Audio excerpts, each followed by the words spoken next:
Hello guys, welcome back to my channel. তো আজ আমি চলে গেছিলাম সকাল সকাল আমাদের বাড়ির কাছের পাতালেশ্বর মন্দিরে পুজো দিতে। আমি যেহেতু 26 তারিখ থাকছি না, শিবরাত্রির দিন, তো ভাবলাম চলো আজকে পুজো দিয়ে আসি।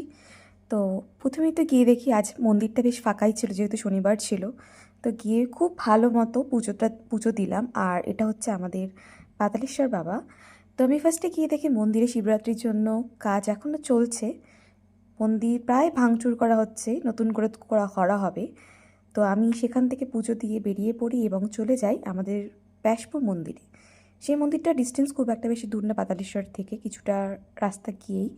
তো ভাবলাম চলো সেখানে পুজো দিয়ে দিই, কিন্তু সেখানে গিয়ে দেখি অলরেডি পুজো হয়ে গেছিলো। তো নিজের মনের মতো করে পুজোটা দিয়ে দিলাম। আর আজ কিন্তু বাবাকে খুব সুন্দর করে সাজানো হয়েছিল, যদিও প্রতিদিনই খুব সুন্দর করে সাজানো হয়। এই মন্দিরটাকেও কিন্তু খুব ভালো মতো সাজানো হয়েছিল মহাশিবরাত্রির জন্য।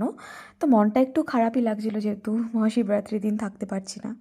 তো তারপর মন্দিরের চারিপাশটা একটু ঘুরলাম, ঘোরার পরে চলে আসলাম বাড়িতে। তো বাস এইটুকুই ছিল আজকের মিনি ব্লগটা। আশা করছি তোমাদের ভালো লাগবে। বাই।